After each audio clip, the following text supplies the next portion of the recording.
Bon vendredi les pirates, c'est ce soir qu'on retrouve le live. La semaine dernière on n'avait pas pu faire de live, donc on se retrouve à 19h, vous aurez le lien dans la journée et sur la chaîne YouTube et vous pourrez poser déjà vos questions car je sais que le soir ça s'embouteille un petit peu, pas parce que je bois du soda stream, mais parce qu'il y a beaucoup de questions qui font un embouteillage, voilà. Donc aujourd'hui on va parler de la formation sur l'humour, la formation longue qui est sortie cette semaine.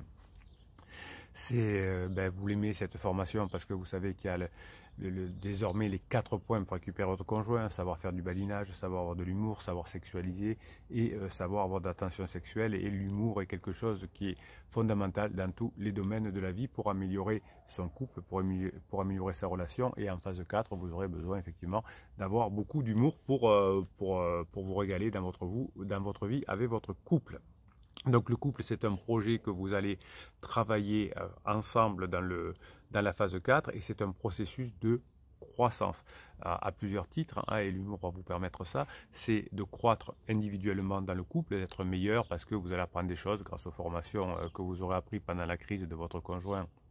Je rappelle que toutes les formations, vous les avez en descriptif de cette vidéo. Il y en a 105 ou 106 pour récupérer votre conjoint, pour sauver votre couple pendant la crise existentielle et pour se préparer évidemment à la phase 4. Si vous faites ce qu'il faut, vous savez que les crises se terminent. Toutes les crises existentielles depuis le début de l'humanité se sont terminées. S'il y a une relation avec pansement, la lune de miel de la relation avec pansement va se terminer, donc ça va se tendre avec pansement. Et si vous avez suffisamment bossé, si vous avez compris comment ça fonctionne, si vous êtes vous-même dans ce processus de croissance dans le domaine de l'humour et ailleurs, non seulement vous allez vous régaler, non seulement votre conjoint va voir que vous allez changer, non seulement vous allez améliorer votre couple, donc vous allez être mieux dans votre vie, votre conjoint va être mieux avec vous, vos enfants, si vous en avez aussi, finalement, vont profiter de votre croissance et tout ça va fonctionner merveilleusement.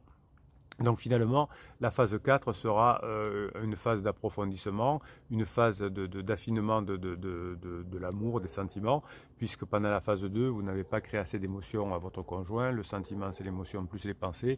Donc les pensées sont devenues négatives à votre égard et se sont tournées vers un abruti, une abrutie qui a profité du désarroi de votre conjoint pour passer des bons moments avec. Voilà, bon, ils le payeront aussi après parce que ça se finit toujours très mal entre pansement et criseux. Alors, c'est pas toujours très mal, des fois c'est juste mal, hein, mais on n'a pas vu aujourd'hui encore beaucoup de couples pansement criseux survivre à leur lune de miel, sauf évidemment si le bébé pirate a commis beaucoup d'interdits. Et si vous ne voulez pas commettre beaucoup d'interdits, vous avez une formation qui s'appelle Ne pas commettre les interdits. Comment ne pas commettre les interdits, vous avez compris. Donc finalement, vous allez faire de votre croissance personnelle et de votre couple une priorité, puisque le but de l'être humain, hein, c'est de s'améliorer en permanence. Même l'enfant, hein, qui va apprendre, il est d'abord dépendant, puis il va apprendre à la locomotion, oui, je vais le dire, à manger tout seul, à se déplacer tout seul, à pouvoir vivre tout seul. Donc l'enfant progresse tous les jours dans sa vie. Si vous avez des enfants, vous voyez que chaque jour, chaque semaine, si vous ne le voyez pas de 15 jours à mois pour une raison ou pour une autre, vous le trouvez changer quand il revient, et les adultes s'arrêtent de changer. Et non, le couple ne doit pas s'arrêter de changer, positivement bien sûr, et l'adulte doit continuer à apprendre, doit continuer à jouer, et doit continuer à bouger, hein, pour être bien. Les enfants sont bien dans leur vie quand ils apprennent, quand ils bougent et quand ils jouent, et le monde d'adulte serait le même, et le couple est le même, le couple est bien quand ça bouge, quand il y a des choses qui changent, quand on fait des choses ensemble, quand on s'amuse ensemble, hein, donc aussi, et quand on apprend des choses, quand on fonctionne différemment et quand on s'améliore. Donc finalement, si votre couple a trouvé des moments difficiles, eh bien c'est certainement que finalement il y a eu des moments où vous avez oublié les principes de base. Alors si pendant des années votre fonctionnement de couple n'a pas été bien, c'est que le couple a évolué également et que peut-être vous n'avez pas aussi évolué assez vite que le fonctionnement du couple. Le couple a été pendant longtemps des arrangements, des mariages arrangés. Aujourd'hui, depuis maintenant 1975 et les années suivantes, eh bien, le couple a changé. Aujourd'hui, les relations sont symétriques et donc sont une marque de relation égalitaire entre les deux membres du couple dans une famille moderne et sont basées sur l'amour évidemment, si vous voulez, sur les sentiments, mais aussi sur la camaraderie. À partir du moment où on n'a plus ce côté on est amis dans le couple, eh bien c'est compliqué. Ce serait peut-être même, selon certains chercheurs en neurosciences et certains sociologues, la première marque, la camaraderie amie d'un couple qui fonctionne. Donc, qu'est-ce que vous faites avec des amis? C'est que vous passez des bons temps, vous racontez des choses, vous racontez des histoires, vous donnez des nouvelles, vous passez des bons temps. Les amis, c'est fait pour ça. On va passer un bon moment ce week-end chez mes amis si on fait un barbecue, par exemple. Donc, ça doit être aussi votre obsession dans le couple. Et on rigole beaucoup, effectivement, avec ses amis. Donc, la notion de l'humour est très importante. Donc le pouvoir patriarcal au sein de la famille a décliné et ne fonctionne plus. Donc si vous voulez vous comporter comme un homme, comme un papa, comme une maman, ben, ça ne fonctionne pas. Et finalement, les deux parents aujourd'hui, s'ils se comportent avec leurs enfants comme ils se comportent avec leurs conjoints, eh bien on a évidemment le passage en phase 3, la phase d'exploration, voir si c'est pas mieux ailleurs. Donc les deux membres du couple, vous et votre épouse aujourd'hui, jouent des rôles émotionnels. Donc c'est à vous de savoir créer soit des émotions positives, soit des émotions négatives. Je vous conseille plutôt, vous avez compris, d'aller dans les émotions positives. Et pendant toute la phase 2 du couple, vous avez structuré votre couple, mais vous ne l'avez pas bien fait fonctionner. Structuration et fonctionnement.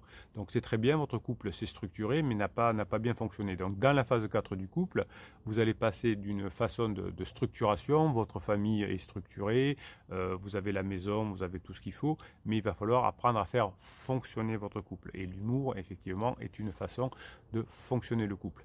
Souvent, vous me dites en coaching, Bruno, je ne comprends pas, mon conjoint s'en va au moment où ça y est, on est tranquille, on a fini de payer la maison, ou la maison est construite, on va pouvoir être heureux, etc. Mais oui, vous êtes travaillé la structure, la maison, le confort, etc. Où vous avez fini de payer la maison, mais le couple est dysfonctionnel du coup. Donc maintenant, vous allez vous mettre toute la grinta, toute la motivation sur le côté fonctionnel et plus sur le côté structurel. Donc finalement, aujourd'hui, votre conjoint attend des relations conjugales, non pas juste une structuration, mais un fonctionnement qui nous fait du bien. Et le stress émotionnel, les tensions que vivent les familles au moment de la structuration font que finalement le fonctionnement n'est pas là. Donc si vous, pendant qu'on structure, qu'on élève les enfants, qu'on construit son boulot, qu'on construit sa maison, ça donne beaucoup de stress évidemment. Et donc si on n'a pas un fonctionnement sain du couple avec de l'humour, avec des bons moments passés ensemble, avec des amis qui viennent à la maison, avec des amis chez qui on va, de la détente, si on ne se raconte pas des histoires qui font du bien, eh bien finalement dans la société industrielle, eh bien les alternatives fonctionnelles, c'est la structuration. Et la structuration fait que votre couple est passé en phase 3 parce qu'on se demande si vraiment on veut rester dans cette structure-là. Donc l'autorité des membres âgés de la famille a diminué, hein, l'influence des parents, des patriarches, etc. a diminué, ce qui fait que finalement aujourd'hui on ne sait plus trop où on en est dans cette structuration. Jusqu'à une époque récente, on va dire les années 75, donc la structuration était faite par le clan, par les patriarches, et la fonctionnalité, le fonction par le couple. Aujourd'hui, si vous devez laisser effectivement la structure un peu de côté pour faire fonctionner votre couple. Parce que pendant la phase 2, comme le patriarcat, entre guillemets, ne fait plus son taf, eh bien, vous faites le taf, vous, dans le couple, mais vous avez oublié le fonctionnement. Donc l'individualisme et l'orientation vers la réussite également ont modifié la structure de la famille. C'est-à-dire que si notre couple n'est pas performant, si je ne prends pas de plaisir dans mon couple, eh bien je vais aller voir si ailleurs c'est pas mieux. Donc la structure explose à ce moment-là parce que le fonctionnement n'est pas bon. Donc vous devez effectivement maintenant travailler plus sur le fonctionnement que sur la structure. Vous voulez essayer d'expliquer à votre conjoint que c'est pas bien que les enfants fassent je sais pas quoi une semaine sur deux, etc.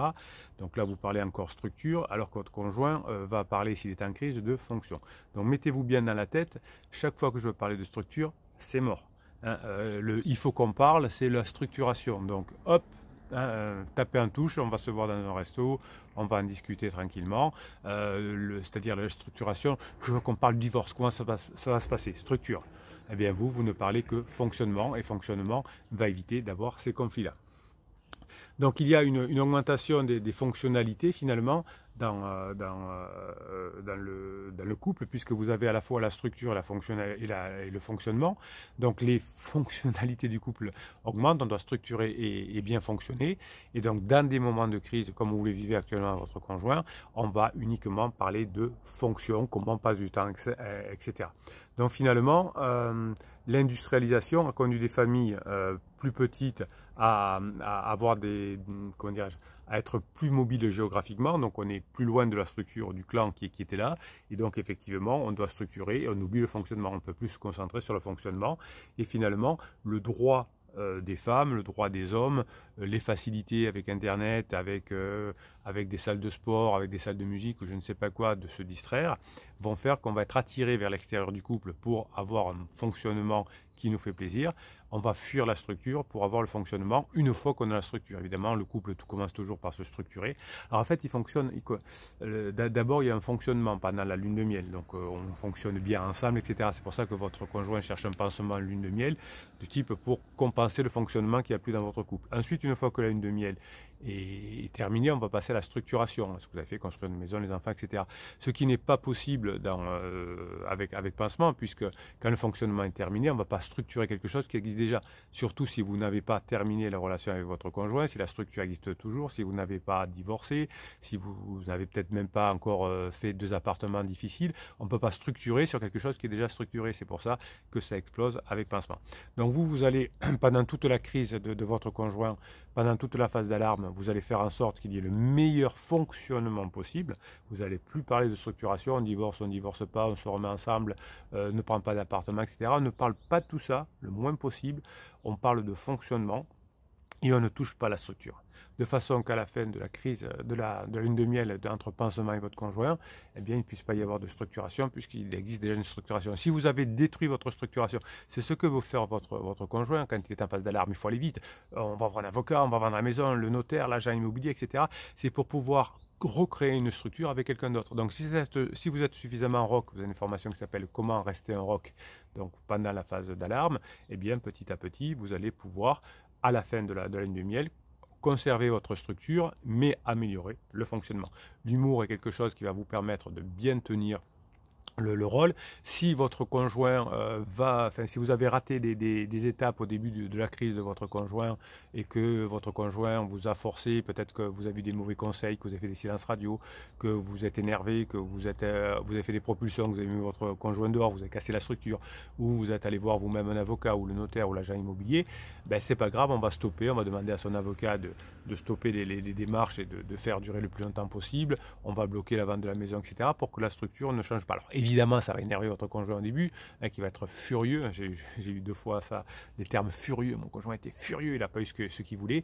Donc on ne touche pas la structure, et tant qu'on ne touche pas la structure, on ne peut pas faire une structure ailleurs. Ok, structure et fonctionnement sont 2 choses que vous devez avoir bien en tête aujourd'hui, c'est très très important. Et l'humour, la formation de la semaine dont on va reparler ce soir à 19h dans le live, fait partie de ce domaine-là. Je vous lis un ou deux commentaires et puis on se retrouve tout à l'heure à 19h pour le live. Vous avez des shorts qui vont arriver toute la journée. Je vous rappelle que je réponds à vos commentaires de Facebook et de YouTube maintenant sur Telegram. C'est plus facile pour moi pour faire un audio. Donc le canal Telegram, c'est votre centre de ressources. Des pirates m'envoient des vidéos, m'envoient des audios, je vous mets des motivations du matin, je vous réponds à vos questions. Donc sur Telegram, si vous ne savez pas comment aller sur l'application gratuite Telegram, je vous ai mis le lien aussi sous le catalogue des formations descriptives de cette vidéo. Et ce soir, on va répondre à des questions comme je vais le faire maintenant. Allez, un message donc sur YouTube de Crossed Finger le kiff. Bonjour à tous les pirates et au capitaine. Ma femme continue son rebond vers les bas-fonds. Week-end avec pansement, honte, oubli en tout genre, grosse fatigue, la crise. Voilà, la crise, c'est la description de la crise. À la fin de la crise, on est en phase d'épuisement. Donc si vous n'avez pas touché la structure, donc tout va bien. C'est dommage car plein d'activités sont prévues pour le week-end. Tant pis pour elle et on le fera sans elle. Bonne journée à tous. Bob le kiff dit bonjour les pirates et le capitaine la grinta et la patate. Pourquoi? Parce qu'on le mérite tous. Oui, vous méritez de vous améliorer, d'améliorer votre fonctionnement, d'apprendre. Et comme vous apprenez que vous êtes content de ce que vous faites, c'est génial. Alors, qu'est-ce qu'on nous dit encore? Bonjour dit Clint Eastwood. Bonjour capitaine. On dit souvent que les opposés s'attirent et qui se ressemblent s'assemblent. Oui, bébé, oui, évidemment. Donc c'est ce qui est génial avec les proverbes et les métaphores, c'est qu'on peut faire dire ce qu'on veut, le tout et son contraire. Être complémentaire, c'est une bonne chose, sans oublier de faire des choses ensemble pour ne pas tomber dans la colocation. Oui, on est complémentaires, comme ça, chacun fait une part de travail de la maison, mais pas la même.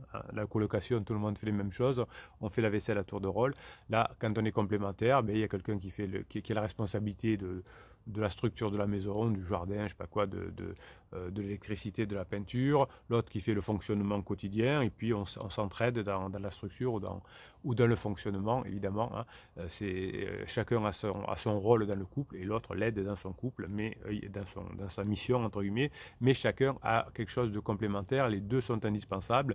Les femmes ou les hommes ne sont pas les mieux pour les couples hétéros, pour les couples homo c'est pareil, il n'y en a pas un qui est plus important que l'autre, les deux sont complémentaires. Astrid qui nous dit « Bonjour les pirates et capitaines, non merci pour avoir décortiqué mon témoignage. Je vais écouter précisément les conseils de chacun. » Oui, quand vous me faites des témoignages de retour, comme Astrid l'a fait par exemple, eh bien, je vous fais des témoignages très, très détaillés de façon que vous puissiez bien vous régaler en phase 4 du couple. Pour faire court, hier mon compagnon était au plus bas. Bah, c'est bizarre, en fin de crise, on est au plus bas. Il s'est montré un peu plus agréable avec moi. Ben oui, parce que nous aussi, des fois, on est fatigué, etc., on est désagréable. J'ai tenté d'être le rock. Alors, il ne faut pas tenter d'être le rock, il faut être le rock. Et même quand votre conjoint est désagréable, vous ne restez pas dans les parages. Vous trouvez des trucs à faire à l'extérieur ou dans votre chambre, vous avez des mails à répondre ou je ne sais pas quoi. Ce matin, il est venu vers moi. Il m'a demandé pardon pour son comportement d'hier. Il a reconnu d'avoir été méchant avec moi. J'ai badiné. Il est parti ce matin détendu. Allez, force, courage à tous et à toutes. Vous voyez que toutes les histoires se ressemblent. Au début, c'est mort, c'est fini, on ne reviendra pas. Et puis petit à petit, on revient, on est épuisé, on finit par s'excuser au bout de quelques mois. Et le couple repart en phase 4 si vous faites ce qu'il faut, si vous formez évidemment, si vous ne faites pas d'interdit, si vous arrivez à maîtriser vos pensées et vos émotions, si vous arrivez à avoir de l'humour comme de la formation de cette semaine. L'avenir vous appartient. Passez la journée que vous méritez les pirates. On se retrouve à 19 h pour le live.